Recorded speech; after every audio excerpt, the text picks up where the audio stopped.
Okay, so I am under a little bit of time pressure now. Oh, goodness, just hang on. Hi, Catherine. Yeah, no, that's because I did it in such a rush. It's Claire's thing, and so I'm just letting everyone in because I had to send out a new link. Okay. Yes, so I'm letting everyone in. How many people should I be expecting?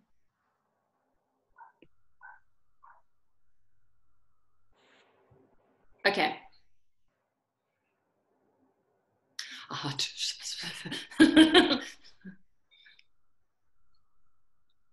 Okay. Okay, cool. Okay, bye. The pressures of technology. You like need an IT degree just to be able to exist in this world now. Okay. So I'm just going to keep an eye on letting people in, but we are going to begin because I do have to finish this on time. We can always ask questions and transfer things to another session that I do with you guys. Sorry, I have another. Carla? Yes. The people are just looking for a password. Well, the thing is that because I created the meeting in a big hurry, it's going to require a password because I don't know how to disable that fast. So I'm letting people in manually.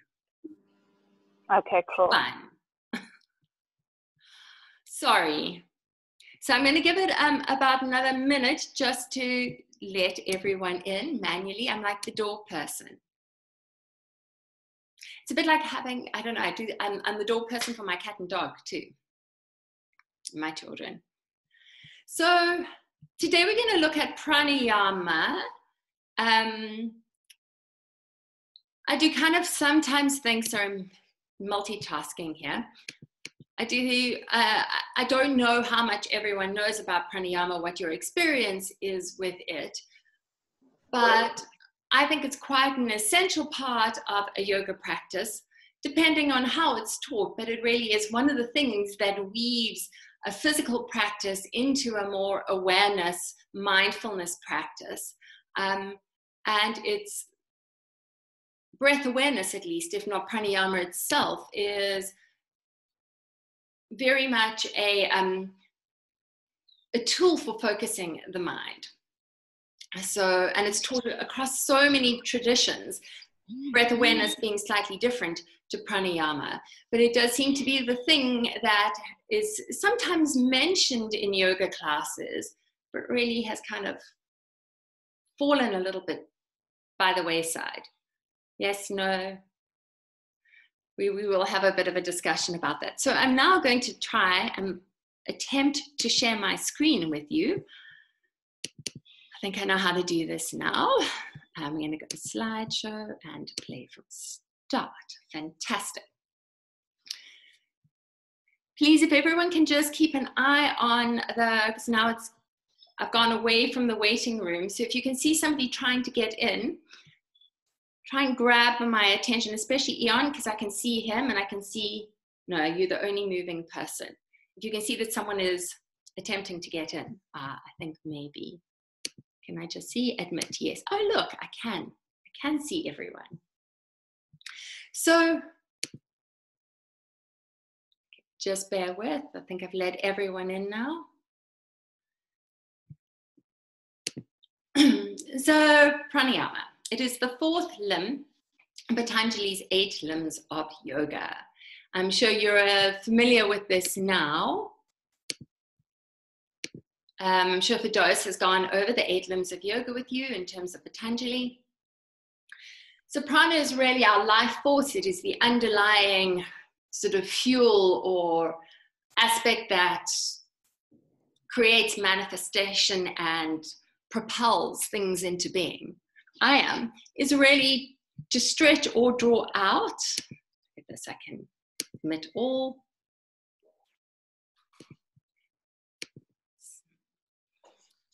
So breath, pranayama is really about breath extension or breath focus. So just want to create a little bit of a distinction here between breath awareness pranayama itself. When we ask somebody just to notice that they're breathing, this is not pranayama, this is breath awareness. And it is often a tool for really so many things, but also for meditation. So breath is the thing that connects our body to our minds.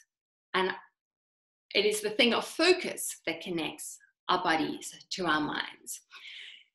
Traditionally, pranayama was used for so many things, but one of its focuses was shatkamas. So shatkamas are really cleansing or purifying techniques with the idea of removing prana blockages, so that we could ultimately find this connection to divine bliss.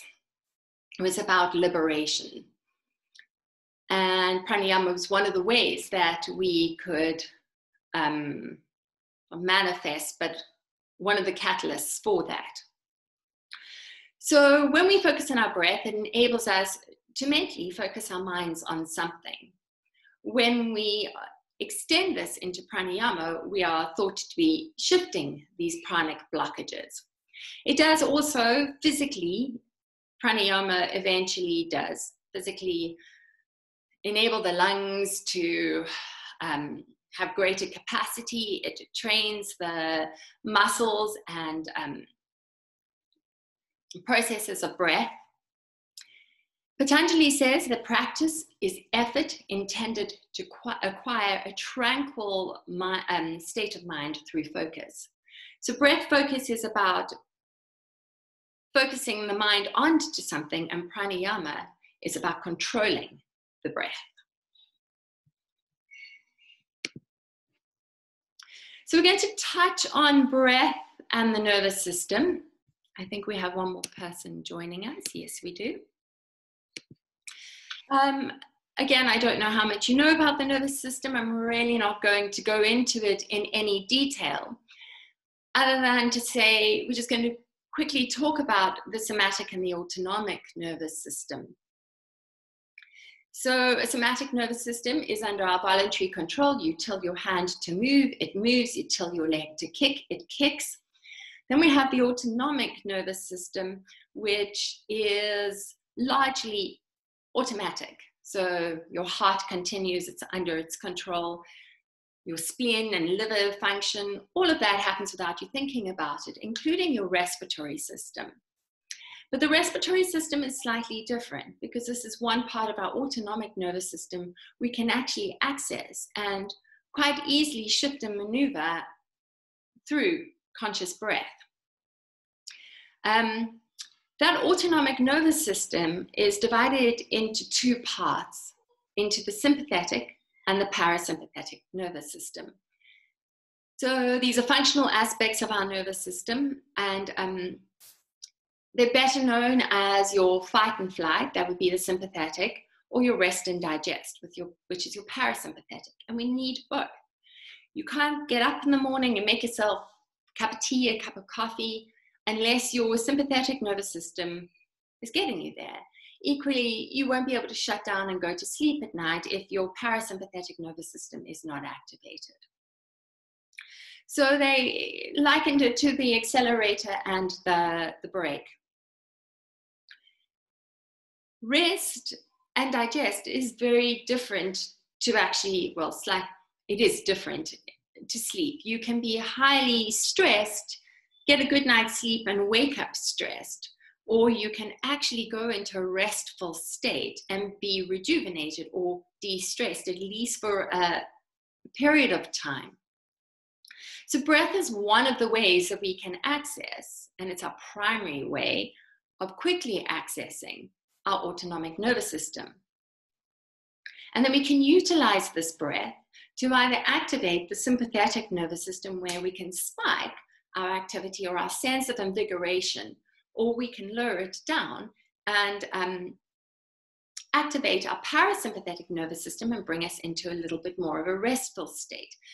So as we shift and maneuver our breath, we are really shifting and maneuvering these two systems. And with that, we are shifting and maneuvering sort of the chemical balance in our body, because essentially that's what it is. Different neurotransmitters have a different effect on how we feel. There is an intimate relationship between the cardiovascular system and the respiratory system in terms of this autonomic nervous system and your rest and digest and your fight and flight.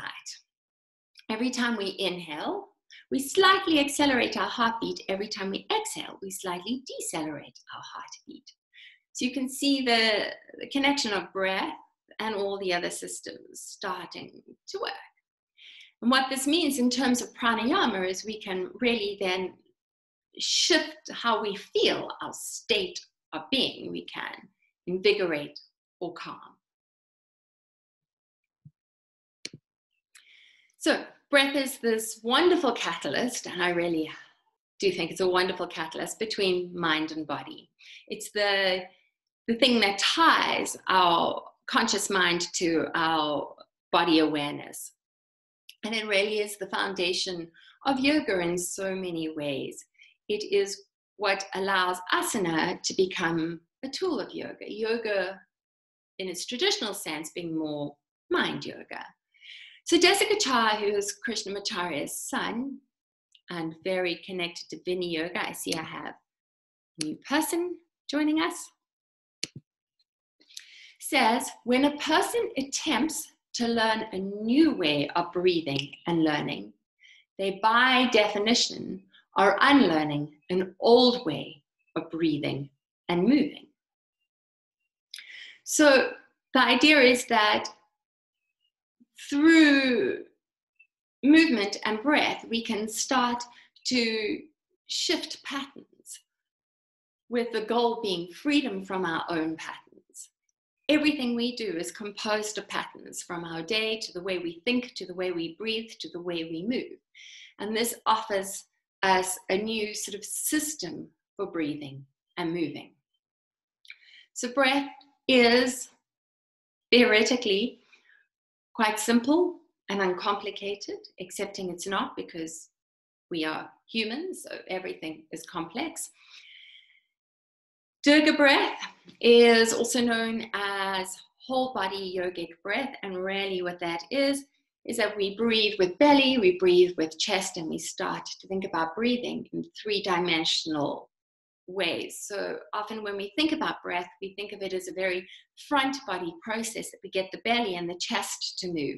But if you can start thinking of breath as something that moves into the side body, something that moves into the back of the lungs, into the back body, then you can start to think of breath more fully. As we are 3D beings, right? So we're just going to touch again. This is all just kind of overviews of the process of respiration, sort of the physiology of respiration. This really is, like, I don't know, grade 5 or 6. Maybe it's a little more advanced than that, but it is biology 101. So during inhalation and exhalation, air is either being pulled away or towards the lungs by several cavities and tubes and openings. Yes, so we either drawing air in or we're pushing air out. And the organs of the respiratory system make sure that oxygen enters our bodies and carbon dioxide leaves our bodies. So it's a process of ingestion and waste, digestion even. The respiratory tract is the path of air from the nose to the lungs. And it is worth mentioning at this point that almost all of our pranayama in yoga is done through the nose for a variety of reasons, but I hope to illustrate that a bit here. Unless otherwise stated, there are some exceptions to this, but it is primarily through the nose. So the respiratory tract is from the nose, from the nostrils to the lungs. And it's divided into 2 sections, so the upper respiratory tract and the lower respiratory tract. The upper respiratory tract is the nostrils, the nasal cavities, the pharynx, the epiglottis, and the larynx. the lower respiratory tract. I'm just going to let someone in. It's the trachea, the bronchi, the bronchioles, and the lungs. So as air moves along this respiratory tract, right from where it enters in the nostrils, it is warmed, moistened, and filtered.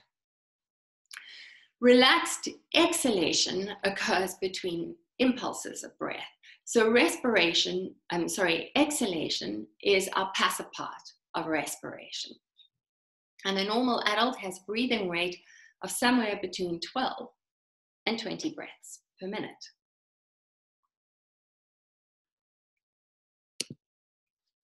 The nasal cavities, so our nostrils, is where air enters, and there are coarse little hairs, and it is lined with mucus. And the idea, well, not the idea, practically what happens here is it acts as a filter system for dust, pollen, smoke, any sort of antigens or foreign particles. It additionally also warms the air. And we've got this pharynx, which is a funnel-shaped tube connecting the nose and the oral cavities to the larynx. So the tonsils, they actually form part of our lymphatic system, and they form a ring around the oral cavity that goes to the pharynx. And again, it's just additional protection against foreign antigens. So the respiratory tract can actually aid the immune system by filtering out these foreign particles. So air travels through the larynx. The larynx closes at the epiglottis, and the epiglottis is this little sort of flap that prevents food going into the trachea. So it prevents us from choking and entering the lungs. The larynx is our voice box, and sound is produced as vibrations move over the vocal cords. So as we breathe and talk, creates this vibration. The trachea, which is also known as the windpipe, has all these ciliated cells. It also has these little rings.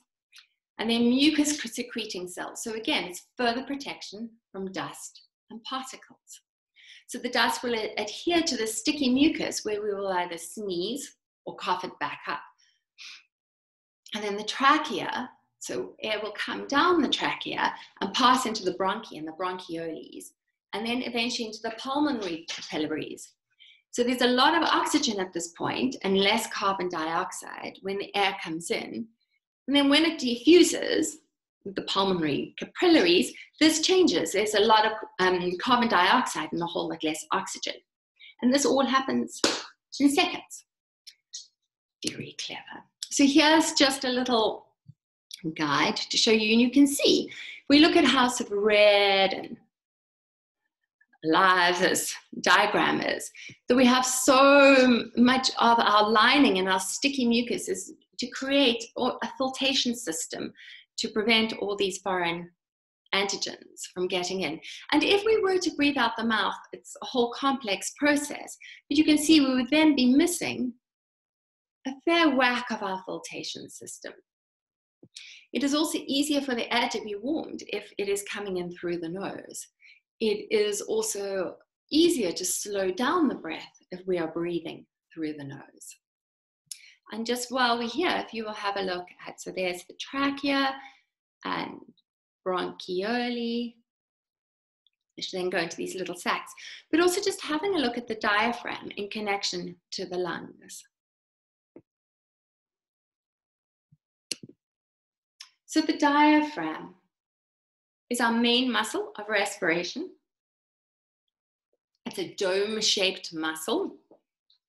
It's quite a weirdly shaped muscle, and it looks a bit like a parachute.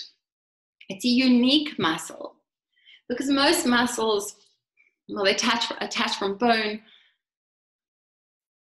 to bone in order to move a bone. But the diaphragm's a little different because it attaches to the bottom of the rib cage onto the spine. It goes all the way down to the lumbar spine and then to the xiphoid process, this little bone in the middle of your ribs. So it attaches to the rib cage, and it's tendon connects into itself. So the tendon isn't on another bone. It's quite weird and very fascinating. So you can see here, it attaches the whole way around until it gets to the xiphoid process, and then it attaches to the spine. The interconnectedness of us. So now that we have sort of a one-on-one of the whole breathing process, we talk about pranayama itself. This is an overview of pranayama. And I always like to add the caveat that people spend entire lives researching aspects of pranayama, of yoga. So this really is a one-on-one. And when I talk about pranayama being practiced with more advanced, or the more advanced practices being under the guidance of a well-skilled teacher, for most of these practices, it is fine if you are doing a few minutes of it. But if you're going to do 30 minutes of something like Kapalabhati, you better have a deep understanding of it. Like I said, it does, any breathing practice does shift our nervous system, and it shifts the proportions of chemicals within our bodies, and that can have a profound effect. So counterindications are heart conditions, pregnancy. In pregnancy, we don't really, I mean, even though there is that labor breath, but that needs to be done by somebody who is also quite skilled. And certainly there are breathing techniques that can help pregnant women, but that's a separate training on its own. Low blood pressure, a lot of these can make us feel quite heady. Lung infections and lung conditions need to be treated with care. So if you're going to do a few minutes of any of these pranayamas, should be fine. But if you're going to look into doing them in a more serious manner, you need to find good guidance. So we're going to start off with Nadi Shodhana. So now I can't really see anyone, but my plan here is for me to tell you a little bit how to do it, a little bit about it, how to do it, and then we're all going to try it for a couple of minutes. So you can have a proper experiential sense of all of these breaths. Nadi Shodhana is one of our most calming breaths.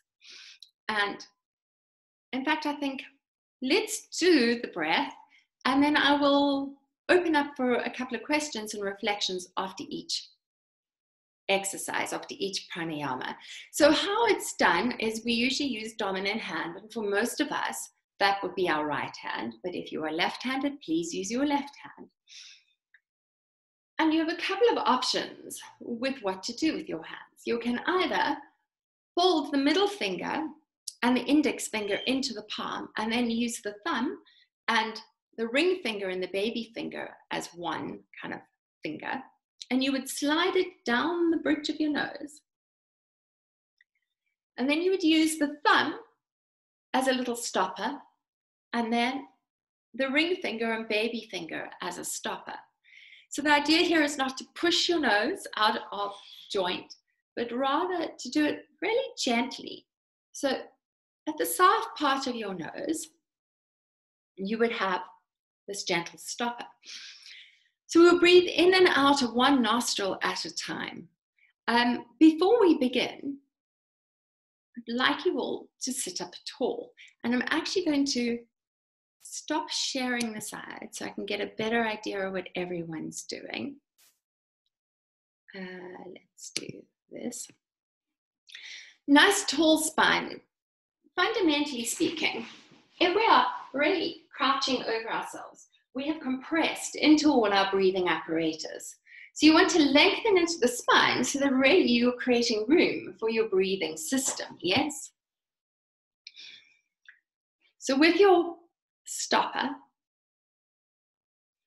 sitting up tall,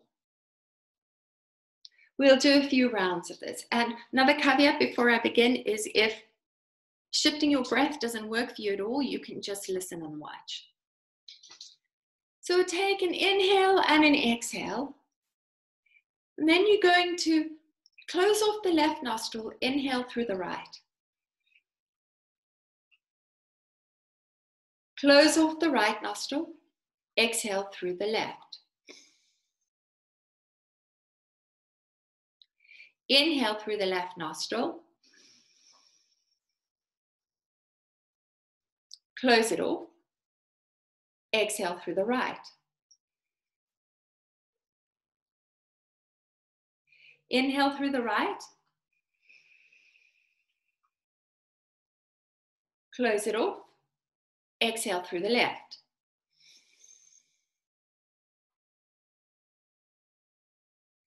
Inhale through the left.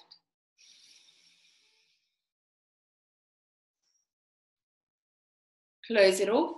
Exhale through the right. Inhale through the right. Close it off. Exhale through the left.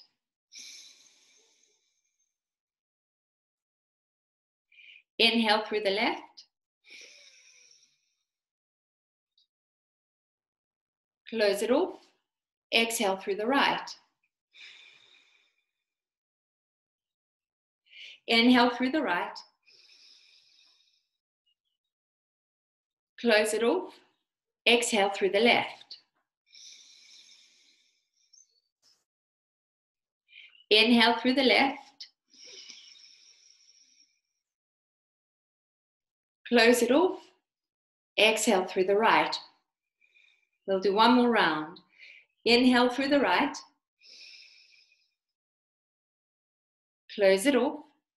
Exhale through the left.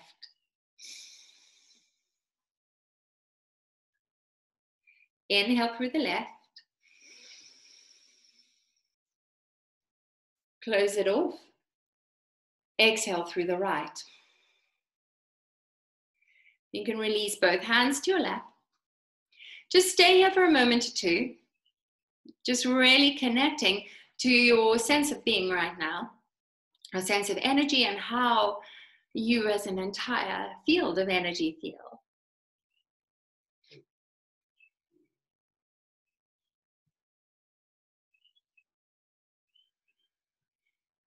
And then I'm going to gently unmute everyone. So I don't actually know that this works. I think you all have to unmute yourself. So you can do a thumbs up. Do you think that was a calming or an invigorating breath? Thumbs up to a calming. And you can do nothing if you're not sure. Very calming. It is. It's a calming breath. And I don't know if you, see, this is where it gets fun. It's calming. If you notice how even the inhales and exhales tend to be. So if we're going to think about the inhale being attached to the sympathetic nervous system, the exhale to the parasympathetic nervous system, these longer, more even breaths are bringing our nervous system into a little bit more equilibrium. Yes?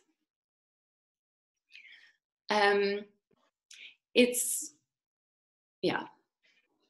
Does anybody have anything to add to that? Any great insights? I actually have 2 cents to offer. With like the previous session that we had with you talking about yin and yang, it actually feels like both sides of my body is becoming balanced and that I'm actually breathing evenly through my nose now, like being aware of that. So this is precisely it. We are integrating the left and the right side of the brain through this. We also have a dominant nostril. We breathe through a dominant nostril and it varies there's not really a huge amount of consensus as to how long we do breathe on average through one nostril. It varies between 90 minutes and 2.5 hours. And then some people actually don't, from most of the research I've read. But the idea here is that we can actually shift air and oxygen a little more thoroughly through the less dominant nostril at that time. It's worth noticing throughout your day. Just doing this and noticing which side is more open. So yes, it is about integration, left and right, integrating hemispheres and almost realigning the breathing process in terms of our nostrils. Nadi Shodhana is a very integrated breath. We get quite a few variations that move off Nadi Shodhana, but this is its most basic. So yes, thank you for that. Anyone else like to add anything else? I'd like to add something. I thought it was quite a calming breath, but just sort of towards the end, I got a little bit anxious. I don't know if that's something that gets picked up in other people as well, but yeah. It is. It's definitely something that does come up. And I mean, I've got clients that I cannot do this with. Breath and anxiety. We do know that the two are interconnected. They don't really understand yet why breath and emotions are so interlinked. It often happens, and this is a real thing to be aware of. When we introduce breathing, you really have to allow people the option of not doing your pranayamas, not doing your breathing exercises. Sometimes just to say to people, focus on your breath is enough to induce anxiety. So you have to approach with a lot of care. When we are slowing down breath and focusing on it, it is connected to your very system of survival, right? If we can't breathe, we die. It's a real issue. So often what happens in slowing down, we almost like trigger this fear, this sense of anxiety, this kind of quite primitive need for survival. But breath has this huge connection to our sense of survival, our sense of well-being. But yes, it is. It is something that comes up not only in this particular breathing exercise, but in many of the pranayamas. Just breathing. I mean, I have a 14-year-old daughter. Sometimes I'll go, calm your breath, and she will go, you're making me feel more anxious. So it is an important thing to note. Just allow people to breathe as they should. But yeah, yes, I think Cassia says that it feels like you're not getting enough air, but that's often what happens when we slow down. Also asking people to breathe through their nose. A lot of the time people are mouth breathers. So now you want to just suddenly get them to shut off mouth breathing and come into nose breathing. It's a big ask. These are, they're things you can introduce, but introduce them with loving kindness and always, always make it optional. You have no clue what's going on in somebody's own body and mind. So I'm going to mute everyone now, and I'm going back to sharing the screen. I'm actually going to leave that on.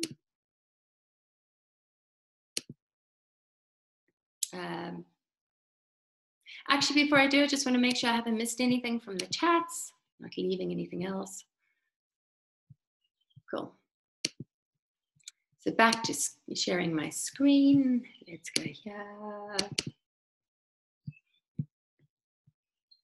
So we've explained how it happens, how we do it. Benefits are calming, balancing, and it would assist blood pressure because we are slowing down the inhale and the exhale.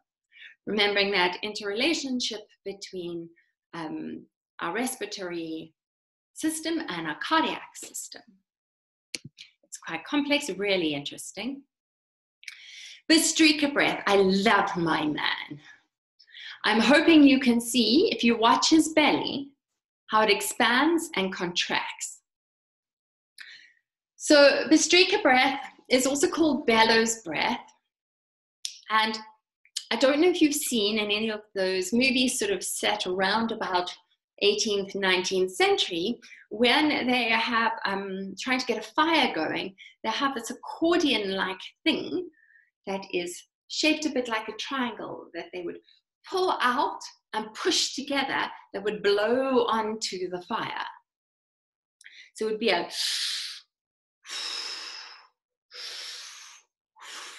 that's what a bellows would do. So they're a fire starter. It has a forceful inhalation and a forceful exhalation that is slow and steady. Because it is quite a powerful breath and because it is quite a forceful breath, it is not a breath that we do very many repetitions of. It is quite, like I said, it's a breath that increases activity in the abdominal region because it is quite forceful and quite fiery.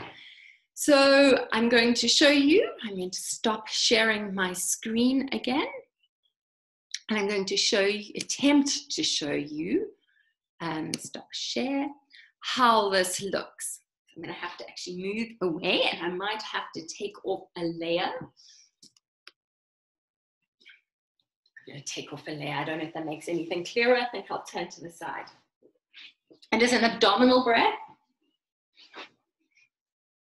can everyone see the amazing belly? So we're working predominantly with this part of the breath. A lot of the time when we do this breathing and people are quite new to it, shoulders get involved. Ideally, we don't want them involved, but you know, it's not a train smash if they join the party. So I'll show you a couple of rounds and it really looks like this.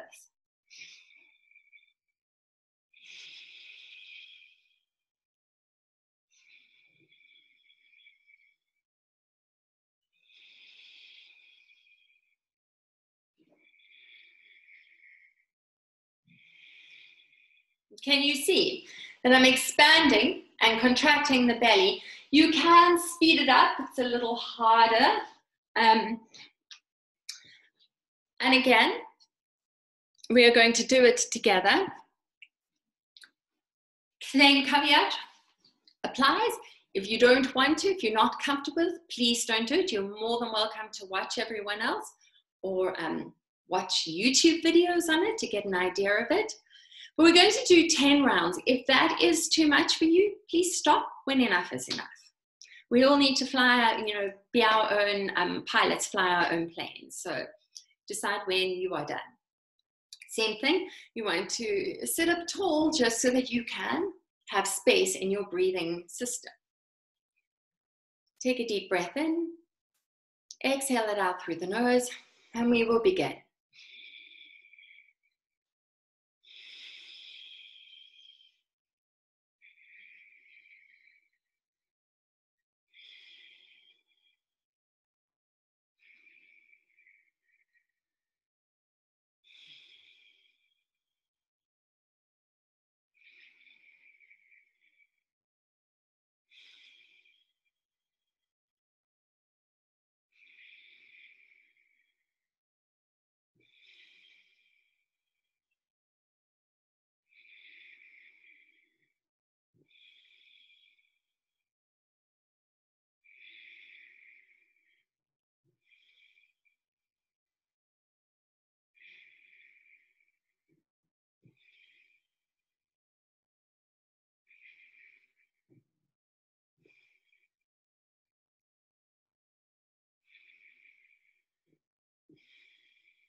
And then when you finish those 10 breaths, just sit with it for a moment. So you can just sit with your eyes closed and once again, get a real sense of your entire energy field. Just get a sense of how the whole of you is feeling.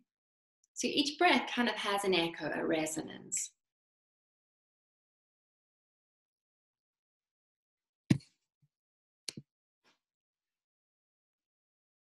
And then we'll unmute us. Did you find that a calming breath or an invigorating breath? Or somewhere in between the two? Slightly invigorating. Certainly more invigorating than Adi Shudna, yes? And then I'm hoping that you also noticed how inhales and exhales become a similar length, although it allows for a little bit of difference between them.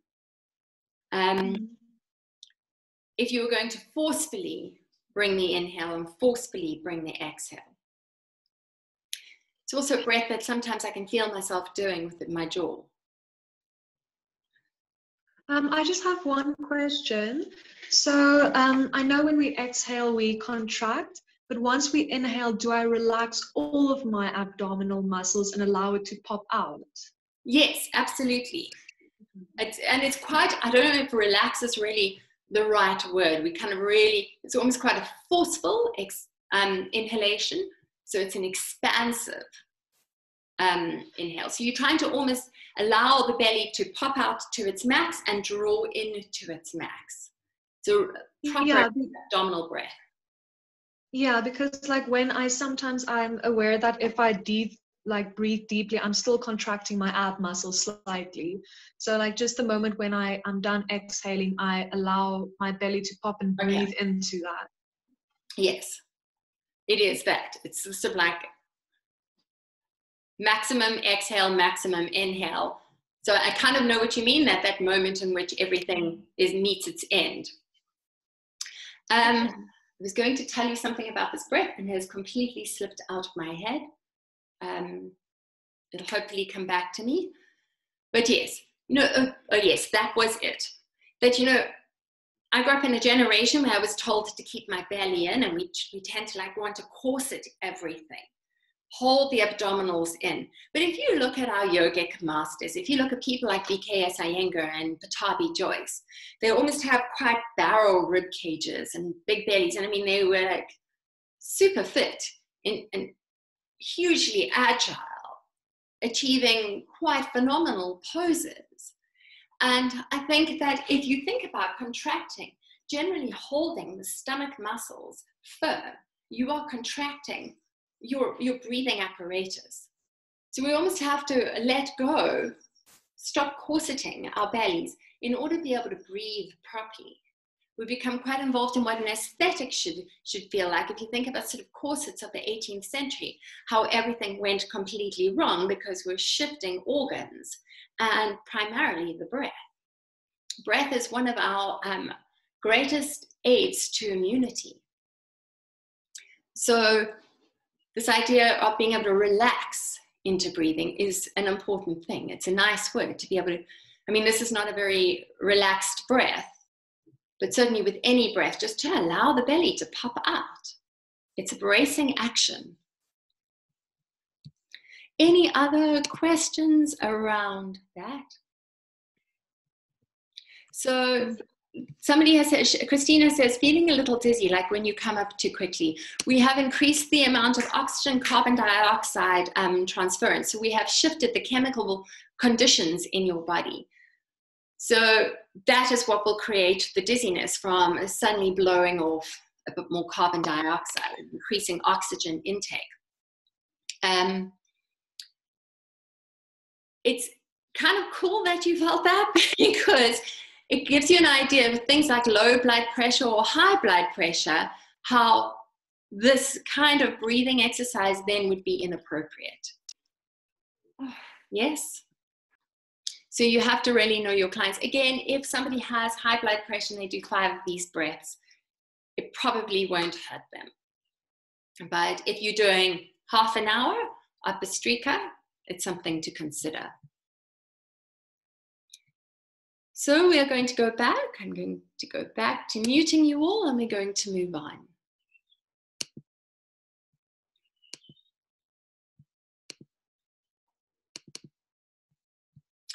So it's a forceful breath, slow and steady.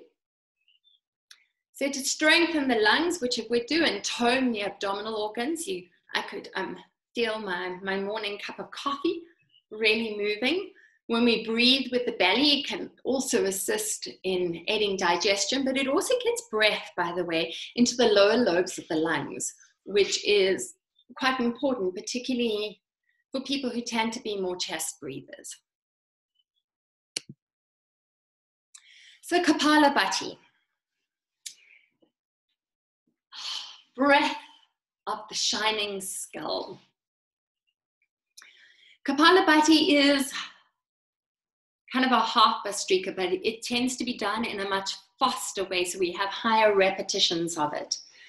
The inhale happens naturally, but the exhale is forceful. So it's similar to, I think, they have in Bikram, I think they have breath of fire, but that is done through the mouth. This is done completely through the nose. So again, we're going to stop sharing the screen. I'm going to hopefully demonstrate this effectively.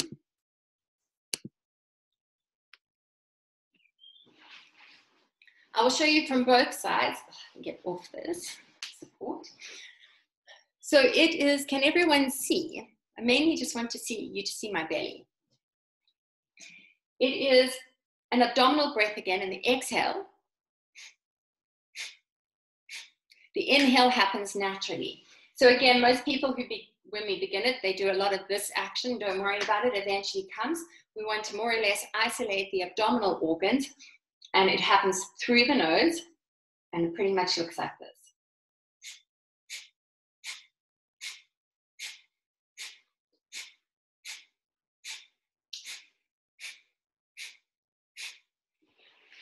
Again, just so you can see.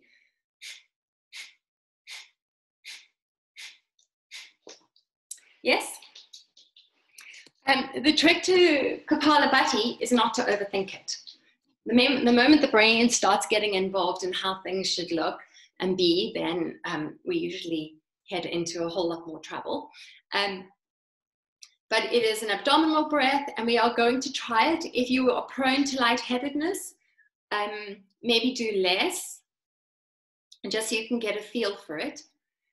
But otherwise, we're going to do 3 rounds of 30. It should be an okay number. So you're going to do 30, pause, take a couple of breaths just to reset the breath, do another round of 30, pause, a couple of breaths to reset the breath, another round of 30. If at any point you decide, no, I'm done, please just be done. And if 30 is too much, you can break it down into increments of 5, 10, 15, 20, fly your own plane. So again, sitting up tall, take a deep breath in, and then you're going to begin pumping your own breath.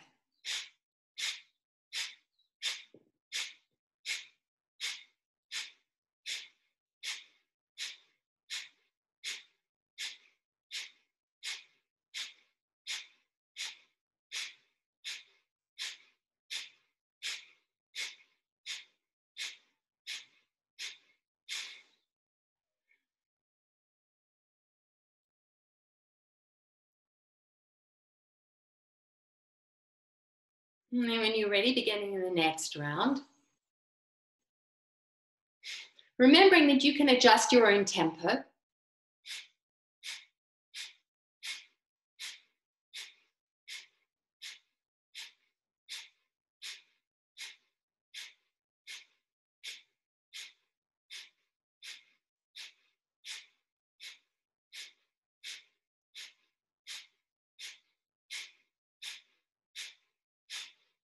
Remembering to have a little break between second and third round being your final round.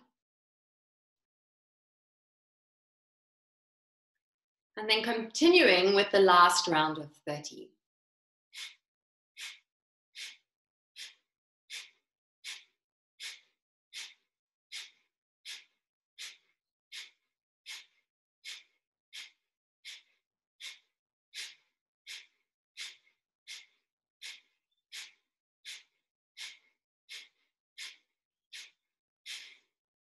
When you completed all 3 rounds, again, just sitting with it for a moment, just feeling for the resonance, noting the shift.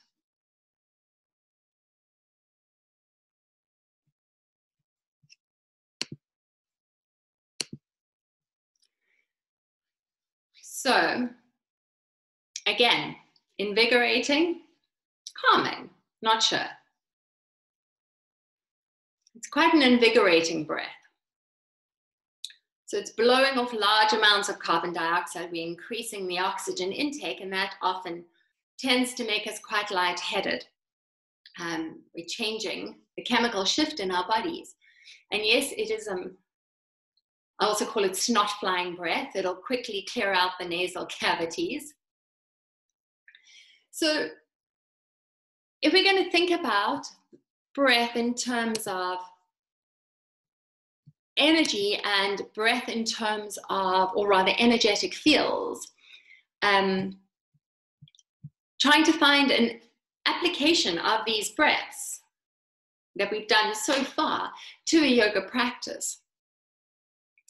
In a vinyasa practice, we have a certain breath which we will talk about very shortly, Ujjayi breath, that tends to be encouraged to continue throughout a practice. That's not true of all styles of yoga. But if we're going to do something like Nadi Shodhana or Kapalabhati or Bhastrika, you can start thinking about how you would apply it. So I tend to do it in short sections, either at the beginning or the end, most commonly, of a yoga practice. Occasionally I'll do it in between or intersperse breaths. But something like Nadi Shodhana, what would that be most appropriate to? Do you think we would do Nadi Shodhana if we are doing something, say, like, do Kapalabhati if we're doing something like a yin practice? Yes, no? How about a handstand practice? Maybe? It's quite an invigorating breath, and we want to have a lot more sympathetic drive if we're going to suddenly spring into handstand.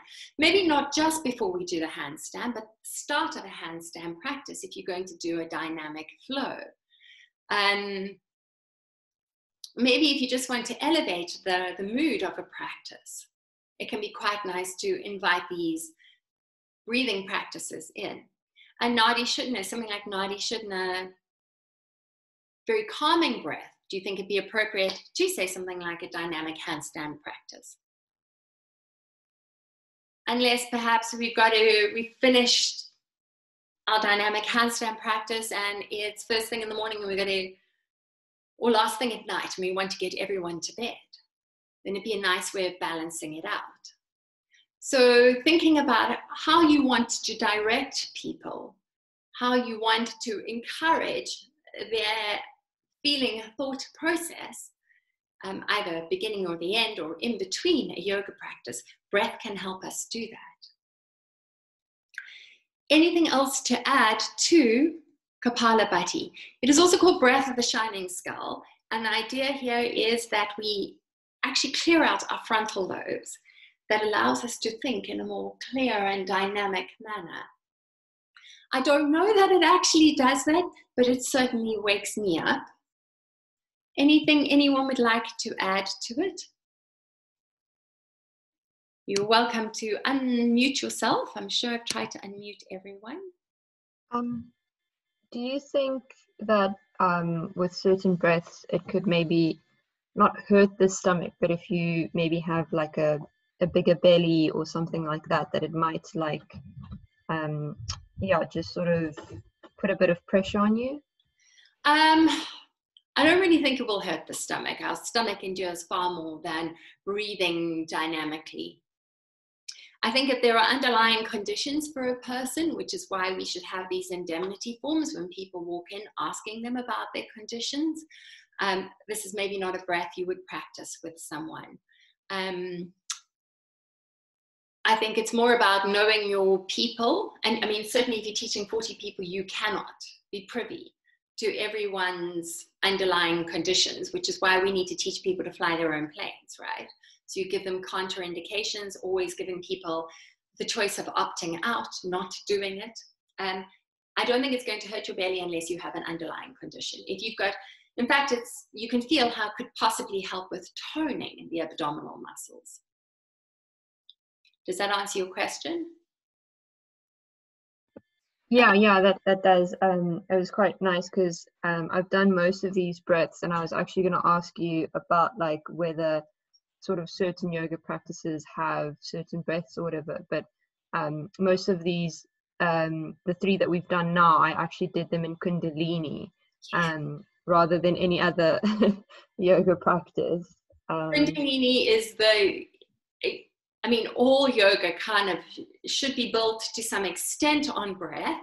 Like I said, it's something that's felt by the wayside, but Kundalini is still very involved in breath. And if we understand it as a chemical exchange, you can understand why Kundalini breaths start to make you feel quite different. They change your headspace, right? That's a premise of Kundalini. Well, it's a premise of all yoga. But because you're blowing off carbon dioxide, so you're increasing your amount of oxygen intake fast.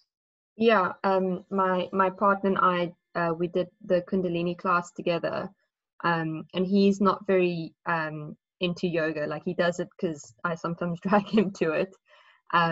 But he actually did the class with me, and he felt very like sort of emotional after one of the classes. And he said he sort of had like a vision doing one of them, and that was, yeah, quite cool. So it is quite cool, but again, so I do lots of different breath work, and a lot of it is quite dynamic. But so if we just, I would like to glance a little bit, say, to the Wim Hof breathing method, which we're not going to go into, but there are cases of reported deaths attached to this. And the same with something like Kundalini. When we do a lot of breath work, we are messing with an entire system. So you better have the skills to be able to manage the alteration in your client's system. So Kundalini is based on that, and people are trained accordingly. If you are due 30 minutes of Kapalabhati, it is going to affect your people deeply. Yes, maybe having visions, maybe passing out, that happens too. Also can affect the pleura, the lining of the lungs. So I would approach with care with all of these. Like I said, it's an entire chemical recompositioning in your body. And unless you have the training to deal with and also understand what is happening within a person's system, 5 minutes is where you're at. Yes? I mean, I have been in breathwork classes where people do pass out. And if you have underlying heart conditions or respiratory issues, that's a problem. Or anxiety issues. There are so many unforeseen pitfalls. Okay, any other questions on Kapalabhati? Yes. I mean, if we practice ourselves, we stay within 5 minutes, like for us. Yeah, you know, flying your own plane again. I think that it's fine for you to practice on your own, but as long as, you know, I always think we have to be well attuned to ourselves. So knowing if you are going to be honest with yourself, and it's amazing how the ego gets involved, being honest with yourself as to when enough is enough. Yes, you can practice on your own. If it is something you are interested in doing, though, evolving this, having a deeper understanding of breath work and the physiology that surrounds it, go on a course, find yourself a teacher. It's really interesting. It really is. And then self-manage. Thank you. So we're going to quickly move on to the next one. I'm going to mute everyone temporarily and share that screen again. And so this is the thing, we can self-manage, but we can't know what's happening in clients. So that's why when we're approaching it as a blanket way of dealing with people and helping them or attaching it to a yoga practice, we need to do it in a very carefully constructed way. So Kapalabhati is called the breath of the shining skull. Kapala meaning skull, Bhati meaning light. Natural inhale followed by forceful exhale, and it's a quick belly action. It's a heating breath, it's a fiery breath. When we say cleanses lungs, really expands lungs, releases toxins. Breath is one of our primary ways to detox. It improves digestion and is said to clear the mind. And you can feel it is definitely an invigorating breath. So we're going to talk now about Ujjayi breath. And Ujjayi breath,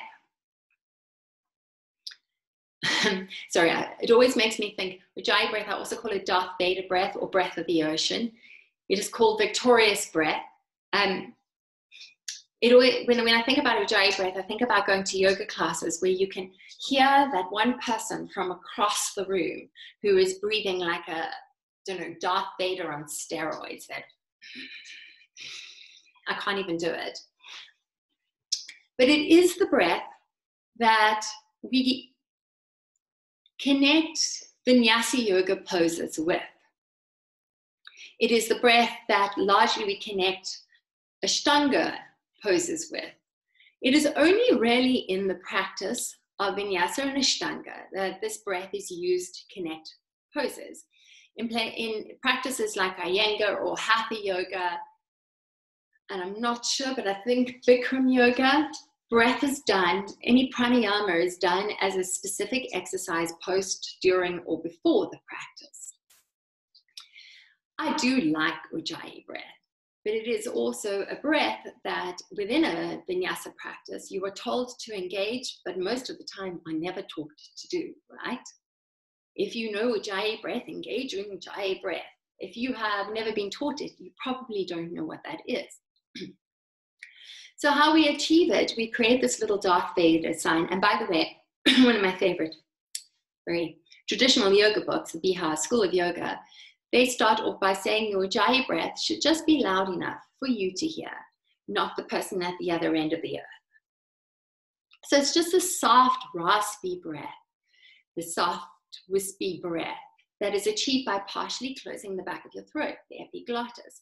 And in doing so, we limit the amount of air that can make its way through, down the throat and back up. So it's a sort of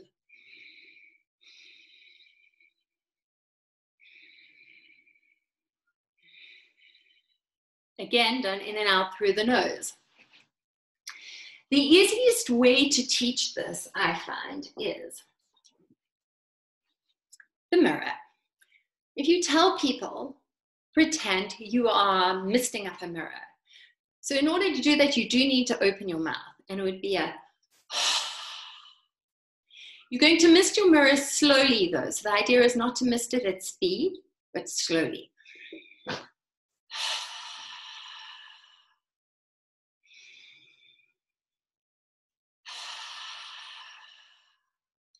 Get them to do that a few times and then ask them to really connect with what's happening in the back of the throat. And then ask them to do the same action with their mouth closed. So still just staying with the exhale. So it becomes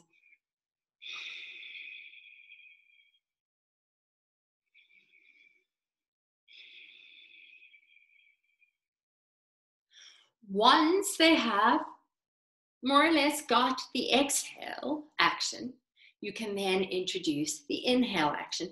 And it usually takes a little while. More than likely, not in the same session.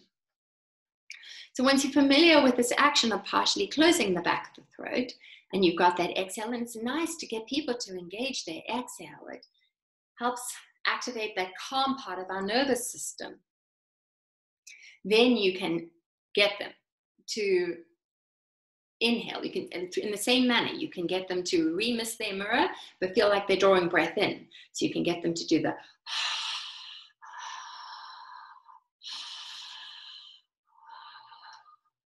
and then close the mouth.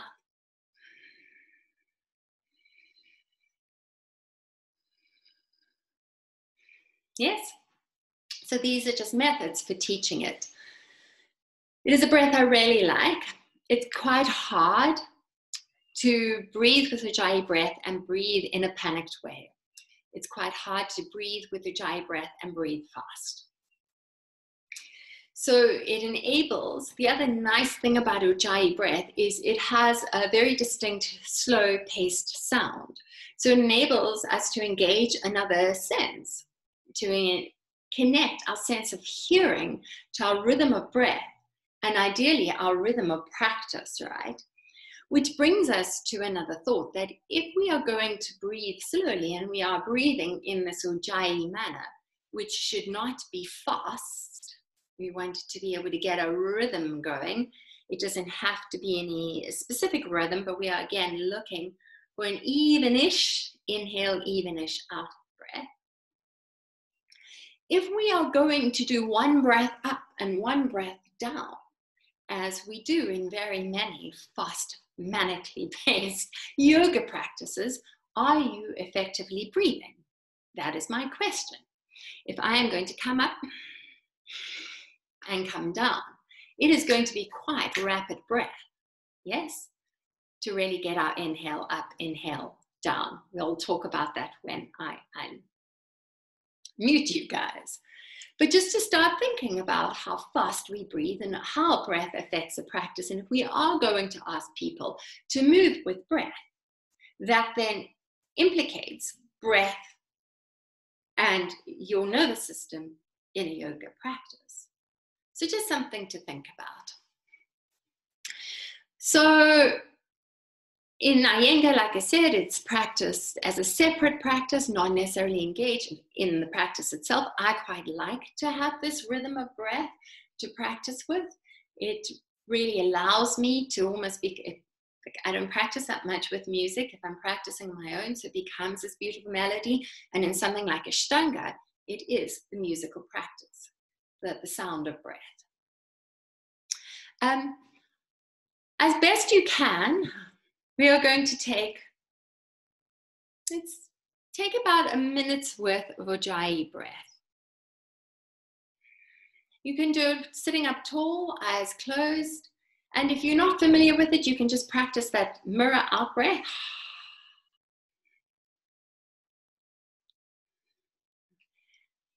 Just to get, again, a sense of this breath and to get a sense of your rhythmic pattern of breath as you engage Ujjayi. So unfortunately, my clock doesn't have second hands, so I will tell you when to begin. Well, you can begin now anyway. But just sitting up nice and tall, doing your version of it.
And let's just quickly have a discussion about it. Do you think it's a invigorating, calming breath? I think you might have to unmute yourselves. I think I've tried to unmute you. Very much more calming. Very clear, it's Nicola. I find it quite meditative. Ah, yes, it is. And you might... There's this rhythm to it, yeah. So like if you're doing it with a move, it's, as you said, it wasn't, yeah.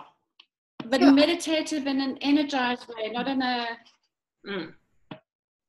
And you can feel how it starts to draw inhales and exhales a little more into equilibrium. So that is part of its power, by the way, in being part of a practice that, yes, it can be meditative and it can help us be calm in the face of challenge so that we can approach this quite sympathetic pose or this quite difficult pose in a relaxed, focused way. A little bit harder if we are moving at the rate of knots, right? So So it's just something to consider. I'm not saying it's right or wrong, but if breath is going to guide our practice, then maybe we need to listen to it. It's also quite hard to breathe fast with an Ujjayi breath. And I often find that when we, particularly earlier on in my yoga practice, when my breathing is so much better now, if we ask people to breathe in an Ujjayi manner or in an Ujjayi practice through a yoga practice that is really quite stimulating, it's hard for people to get their breath under control. So they'll end up breathing like this, like when you go for a run, right? Or in and out of your mouth. So you certainly don't want to stop your people and go start breathing in through your nose, because that's just going to induce a huge amount of panic and anxiety. But it's something to think about in terms of how you teach and how you practice yoga. Just a thought. I am now going to show you Mr. Iyengar breathing. It's okay to be a Darth Vader breather, by the way, Christine. Just reading your message. I'm going to show you Mr. Iyengar doing it, just to show you the variations. And also, we want an even tempo in our Ujjayi breath when practicing. And we ideally like an even tempo if we use it as a practice, either side, beginning or the end of an Ujjayi yoga practice. If you are not necessarily practicing it throughout your yoga practice. So this is Mr. Iyengar. Please watch his belly as he breathes. The sound's not great, it's quite old. In Hatha Yoga Pradipika they say, can everyone hear it? That the mind is the king of the senses, and the breath is the king of the mind. And if the nervous system, which is about 6,000 miles in our system, had a rhythmic vibration, then that rhythmic vibration of the nerves becomes the king of the breath. So as such, I will show you the inhalation and exhalation to experience the rhythm of that sound of breath.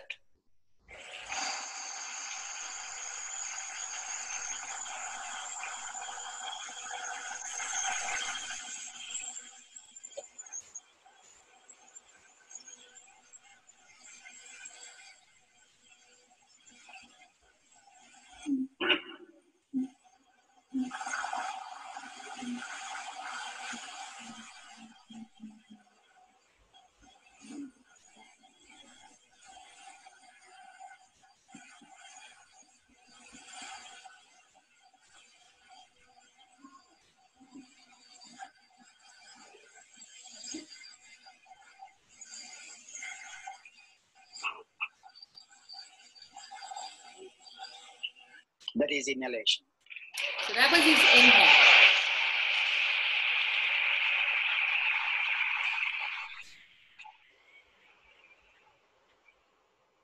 Did you observe the beauty of that sound? So also exhalation.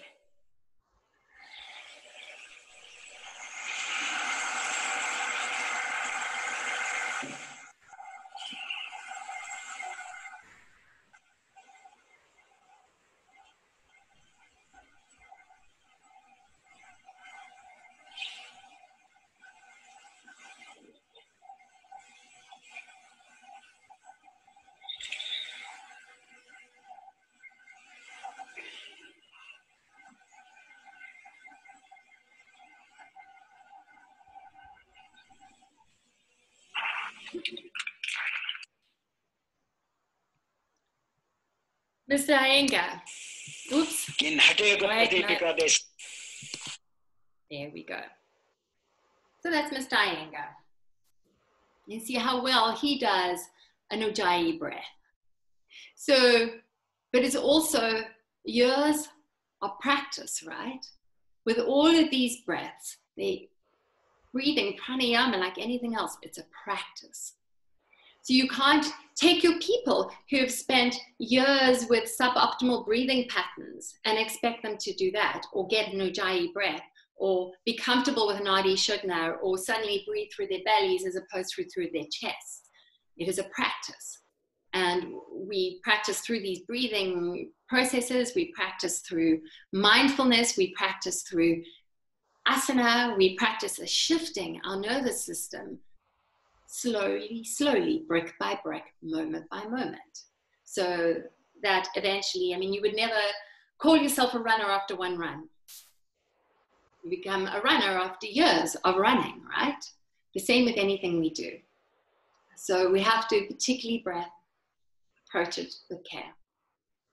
So we're going to finish off with Brahmari breath. And essentially, Brahmari breath, I love, love, love Brahmari breath. It is a breath that makes all children smile, big ones and little ones. By big ones, I mean the adult people. I just want to actually mute everyone for a moment. And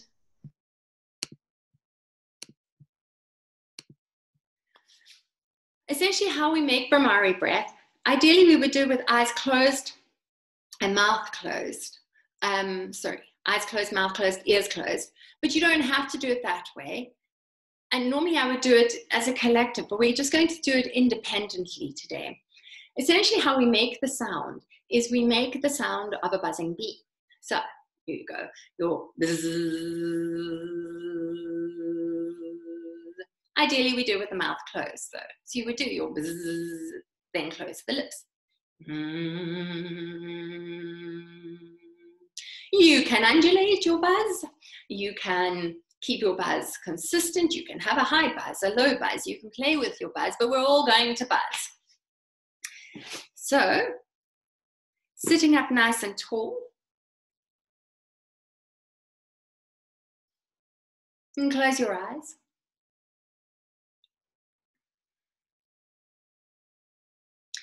And you can close your ears, I'd suggest this. And begin your buzzing.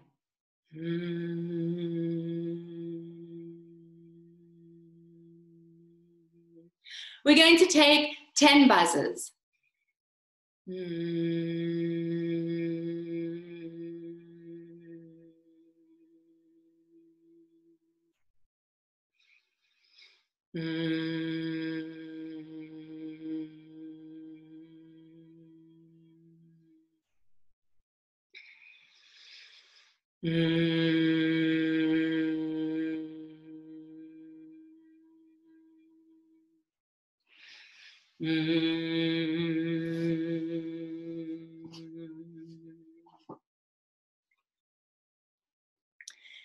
When you finished your 10,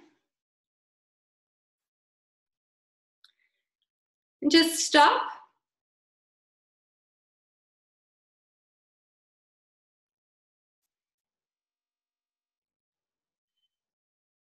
And then sit with it for a moment.